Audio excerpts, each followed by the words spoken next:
ঝগড়ার পরে যে আগে কথা বলে তার গুনাহ মাফ হয়ে যায়, তার সম্মান বৃদ্ধি পায়। সুতরাং ঝগড়া করার পরে কথা না বলে বেশি দিন থাকবেন না। একসাথে থাকলে কথা কাটাকাটি হবে, ঝগড়া হবে, কিন্তু যে আগে কথা বলে অনেকে তাকে ছোট মনে করে, অনেকে তাকে বলে যে তোমার লজ্জা শরম নাই। নবীজি সাল্লাল্লাহু আলাইহি সাল্লাম এটা শিক্ষা দেন নাই।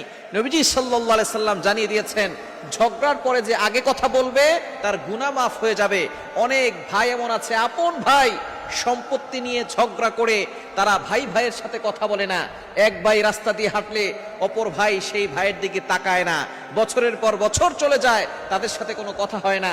আমার এই ওয়াজ যদি আপনার কানে যায়, আপনি আজকে থেকে প্রতিজ্ঞা করবেন একদিন আল্লাহর কাছে দাঁড়াতে হবে, এই দুনিয়া ছেড়ে চলে যেতে হবে। যদি দুনিয়া থেকে চলে না যান তাহলে আমার শোনার কোনো দরকার নাই।